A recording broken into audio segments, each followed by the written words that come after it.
It's getting to be that time again here for NFL Week 4 action. We're setting lineups here, and in this episode, I'll be talking through 5 fantasy football running backs that, should you need to, I would feel comfortable giving the starting nod to for Week 4 games. Of course, I'll be dropping other lineup advice this week as well at the running back and wide receivers positions for both start and sit segments, so go check out our Week 4 fantasy football playlist on our YouTube channel, Sizzle Fantasy Sports. So I appreciate you guys for stopping in. Smash that like button before we get started, and let's dive into the video. Of course, if you're new around here as well, make sure to drop down, click that subscribe button, and turn the bell on so you're notified whenever I come out with some new content here. We are posting fantasy content every single day of the week, multiple episodes, in fact, this entire NFL season. So go check that stuff out, some of the links in the description, and let's get talking some Jamaal Williams and fantasy football Week 4 outlooks here. Jamal's rocking out with his headphones here in the picture for today, and you're going to be rocking out in your lineups, putting up some really nice point totals here. If Jamaal is someone that you need to rely on for points this week, he's got a very juicy matchup in the Seattle Seahawks here, and I really like the opportunity that presents. If we look back to just last week, we had Cordell Patterson as a must-start player. I should actually cover those. I'll cover those after this Jamaal Williams segment here from our Week 3 picks, but CPAT absolutely ran wild. He had a 17 rush, 141-yard performance, averaging 8.49 yards per carry, had a rushing touchdown as well, put up a monster week. And Jamaal Williams, we looked at him this past week, and he did absolutely fantastic things in DeAndre Swift's absence, if you want to call it that. It was more so a limited usage, having him come in with an ankle injury and then sustain a shoulder sprain. It sounds like we're going to be without him for the next 2 weeks or so, and we're going to get him back after the bye, hopefully. So for now, we're looking at a start here for Jamaal Williams, the opportunity for him to be a lead back here and a workhorse running back at that. Now, maybe we'll see some Craig Reynolds sprinkled in here in sparing amounts, but Jamaal will be the guy for this offense. Had 22 total touches, over 107 scrimmage yards, and 2 total touchdowns in Week 3's game against the Minnesota Vikings.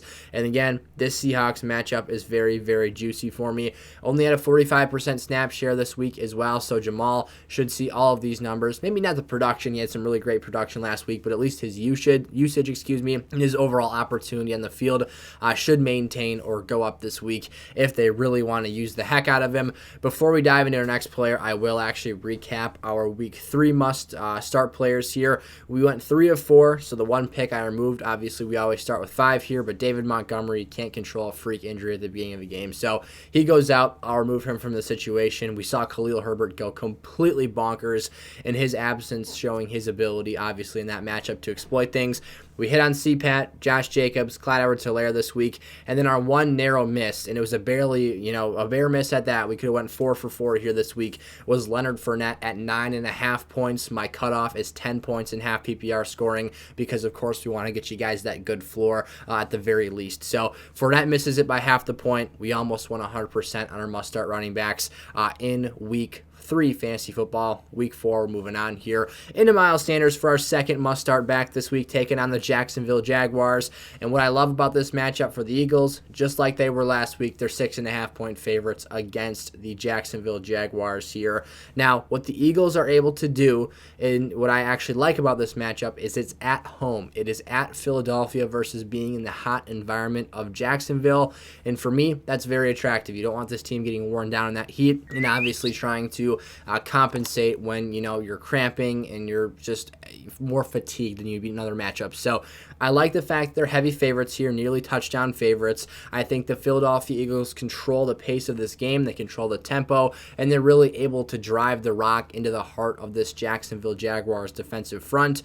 What I've loved to see from Miles Sanders here is consistent usage that we haven't seen from him in years past, especially after our expectations we've had for him in years past. So now that the barriers in terms of what we thought he would be doing this year, the bar has been lowered a little bit. He seems to be exceeding these expectations, and that's a nice sight to see here. I've got him as a top 24 play this week. He had 15 rushing attempts in Week 3, his lowest average of the season though against the Commanders, which does have some talent up front at 3.07 yards per carry, so not even 3.1 yards per carry there. But he did have a season high 59% snap count percentage, so it's obviously encouraging to see that number just with his amount of reps and play time increasing for this offense. Khalil Herbert here. There is an asterisk next to this. David Montgomery is day-to-day, of course. He went down with a knee/ankle injury. We don't necessarily know the extent of that.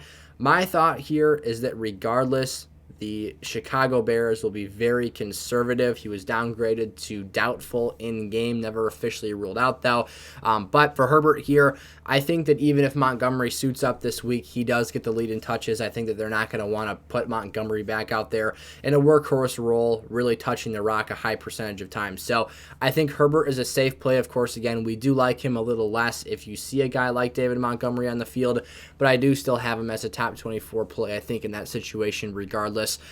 It's a really good matchup on paper. You see on Monday Night Football, so it's a shorter week. I'm not going to make a huge deal out of things here because it is just a day shorter than the other teams are experiencing here. But the Giants did play on Monday Night Football, and now you've got a one-day advantage for Chicago to game plan and recover here versus the Giants coming off that primetime game. And in that primetime contest, you had 178 total yards on the ground allowed to the two running backs for Dallas, that being Ezekiel Elliott and Tony Pollard. Zeke averaged 4.87 yards per carry. Very proficient for him, especially with his efficiency declining here the last few years. And then Tony Pollard totally carved him up, over 8 yards per carry on his opportunities on the ground. So in this past week's games, with Montgomery leaving the lineup, you saw a 60% share of the offensive snaps in the backfield go to Khalil Herbert. He ran the football 20 times for $157 and 2 total touchdowns, averaging 7.85 yards per carry. So very proficient, very efficient, and of course encouraging stuff to see here. I think he's more efficient in general than David Montgomery is as a running back. I think he's more explosive. He hits the hole a little harder. Maybe not quite the physical back out of the backfield that Montgomery is, but still very viable on the goal line and can catch the football a little bit as well. So all stuff I like to see here. Feeling pretty good about Khalil's role in my lineup this week. A.J. Dillon is a lower-end RB2 for me, but someone that in a pinch I'm very comfortable giving the nod to because of the expected game script for this game. Taking on the New England Patriots, the Packers are 10-point favorites here against New England. Of course, the reasoning for that is A, the Patriots roster is not superstar-studded, and B, Mac Jones is going to be out, potentially having surgery here. They're still discussing that at the time that I'm recording this video. So the key takeaway from this is that you're going to get a matchup against likely a Brian Hoyer-led offense that I think is going to be a total disaster. This Green Bay defense played like dynamite last week. They were peanut-punching footballs out, getting takeaways and turnovers from a Tom Brady-led offense.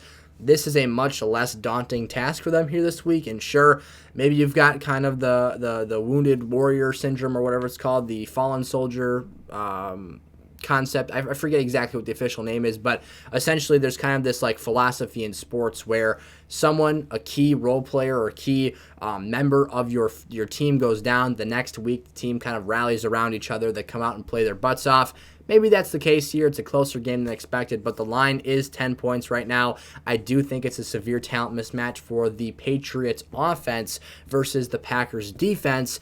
And the reason I'm talking about this so much, and I haven't even talked about A.J. Dillon yet, is because I think this puts Green Bay in a position where they can just put a stranglehold on New England's defense, ram that football down their throat all Sunday long, and just salt this game away. And A.J. Dillon is the best running back on this team to do so. If you're looking for more flash and dash, some more versatility, Aaron Jones might be your guy here. But when they want to run between the tackles, sledgehammer that football in between the tackles, and just really grind out drives here and wear down the defense over the course of the matchup here, I think A.J. Dillon gets a lot of opportunities. He's had 15 or more of them in each of the first 3 games this season, and this is just a situation where, again, I think the game script works out really well here. Hopefully Dillon gets a few rushing touchdowns, or excuse me, a few opportunities to score rushing touchdowns. A few rushing touchdowns would be quite the awesome week here for him. But getting those goal line opportunities, if they're able to just kind of drive it down inside the 5-yard line and get some of those compact red zone looks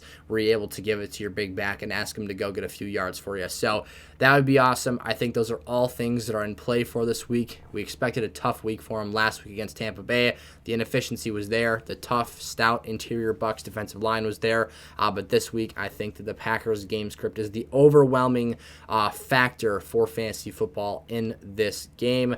Alvin Kamara here. Let's talk through this situation. I believe this is our fifth and final player we're talking through in today's video. Alvin Kamara taking on the Minnesota Vikings in what should be quite the interesting game. So mark your calendars, ladies and gentlemen. We've actually got ourselves a very early morning contest, especially for those of you on the West Coast. I believe this is going to be, the rooster is just going to be starting to call here, and the game is going to be on.